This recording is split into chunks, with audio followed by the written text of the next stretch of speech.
Hello friends, welcome back. Let's dive into this topic. So, if we remove the post format, it will simply eliminate those options. Let me comment this out. Now if I go to any of the posts, there won't be any option to add theme supports. Whereas previously it had an option to support post format. If your theme supports all the post formats, you can enable them. Alternatively, if you want to provide only specific formats like link aside in gallery, you can define them accordingly. For example, by commenting out certain formats and refreshing the page, only the selected option will appear. You can also define individual formats by providing them as an array.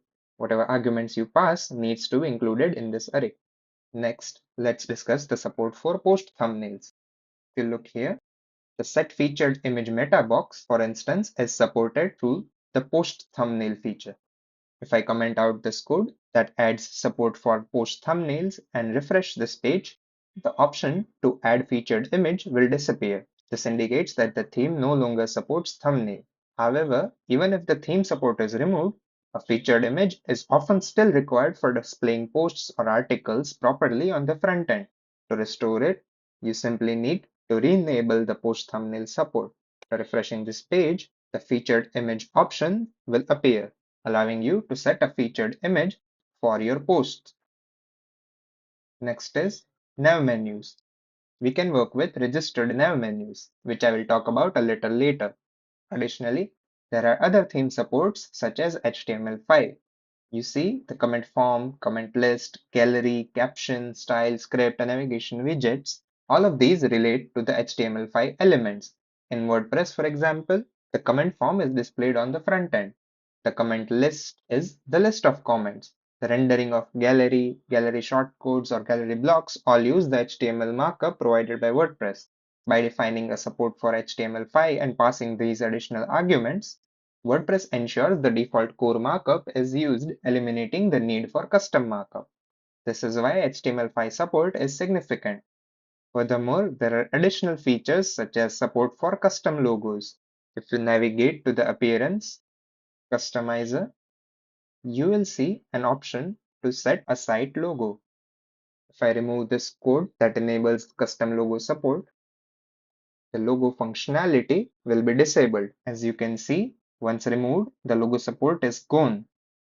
By enabling the custom logo support and defining arguments such as height, width, flex height, and more, we can provide additional arguments for custom logo support, which will be used for CSS purposes.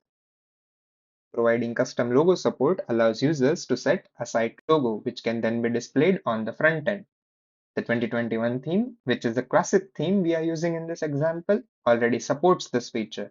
So if you go into the site identity and select the logo, you can choose this logo, crop the image, and the logo will be displayed on the front end. Therefore, this feature allows site logos to be displayed on the theme's layout and design structure.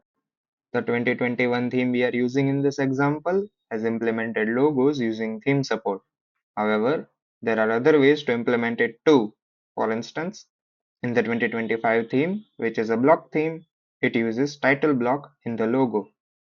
This way, we can have this functionality. There are other multiple theme supports available as well, such as align white for full width, block styles, and these supports are related to block editor, including the editor styles. You will learn more on this when you explore the block editor. There are many other theme supports available as well, and you can refer to this documentation for more information.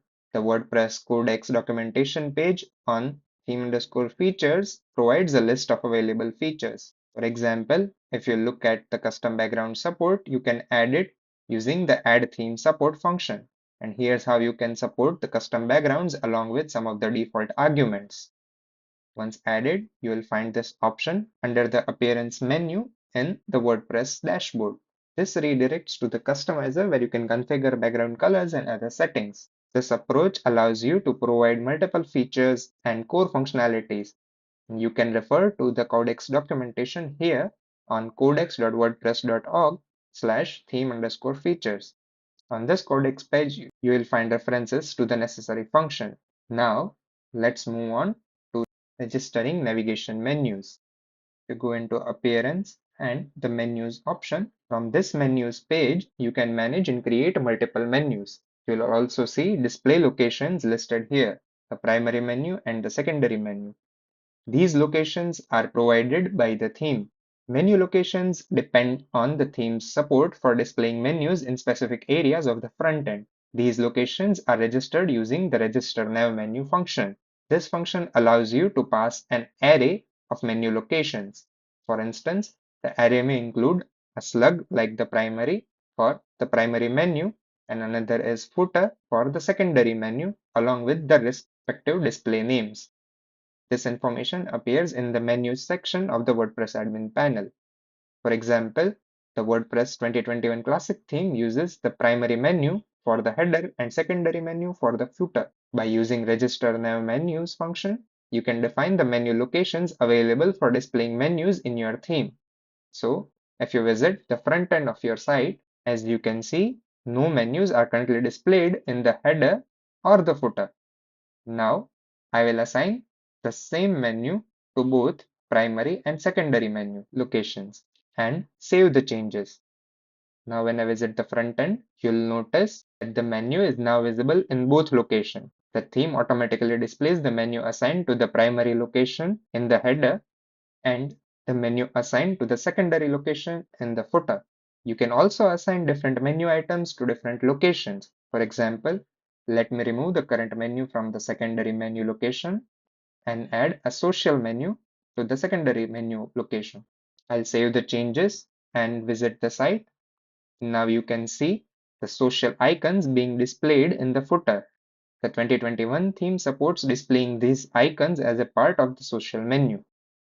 This flexibility allows you to provide different menu locations for various templates. These locations can be used anywhere in the template files, such as the header, footer, sidebar, or anywhere else. If you go into the header.php file, it is displaying the site header template part. Don't worry about this. We'll learn in the upcoming videos about displaying templates. So, if you open the site header template, it is further calling the site nav template part. So opening the site nav template part, let's see what is in it. Firstly, it has the has nav menu function with the primary keyword passed as argument, which checks if there is any menu assigned to the primary location. If there is, then it will display the following markup along with the use of WP nav menu function to render the menu assigned to this theme location. Primary is our menu location, and there are additional arguments like menu class, which adds classes to the menu markup, along with items wrap, which will wrap each item with the passed markup. Lastly, the fallback callback to use custom callback instead of default one. Let's check out this function's definition to learn more about the arguments and the filters provided by this function to override menus in classic theme. You can see these are the arguments that you can pass. And there are also other filters like WP nav menu args and pre-WP nav menu that you can use to filter the nav menu's markup. To contrast this with full site editing, block themes don't have a separate method of handling menus. You can create template parts similar to here, which can be used in the site header. Moreover, you can use any block that you wish in the header or footer. Next, let's talk about sidebar. A sidebar uses widgets to display content inside it. A sidebar isn't limited to being displayed on the left or right side of the content, as it can be positioned anywhere, such as in the header, footer, or elsewhere on the page. Sidebars are used to allow users to display widgets from the WordPress admin in the front end. Let me demonstrate this. I have copied some code to create a new sidebar footer 2 for demo purposes.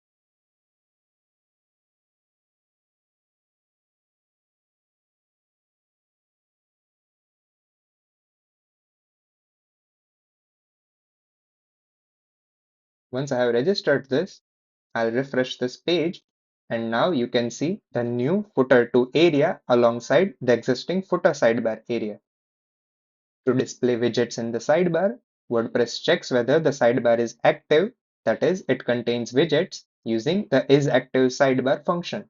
If it is active, Then the dynamic sidebar function is called to render all the widgets or block assigned to that sidebar. Let's see after refreshing this page. You can see in the footer, it is still not available as these areas will be available but they are empty until widgets are assigned to them. For example, let's add a paragraph to the footer too and update it. Now if we see here, even though the sidebar content is set, it won't appear until we modify the template file to include the new sidebar. I'll update the template file to include a call to the dynamic sidebar for sidebar 2. Now when I refresh this page, the content of the footer 2 widget appears on the site. So this method allows you to register and display as many sidebars as needed. You can position them in different template areas such as before the content, in the header, elsewhere by adding appropriate calls to the dynamic sidebar function. For this demonstration, I have added sidebars in the footer, but you can add them anywhere in the template. The names of the template parts such as footer.php are not mandatory. You can use custom name for them. However, WordPress uses footer.php as default template for rendering the footer content. In the next videos, we will dive deeper into template and template parts. Stay tuned. Thanks for watching. See you in the next one. Jai WordPress.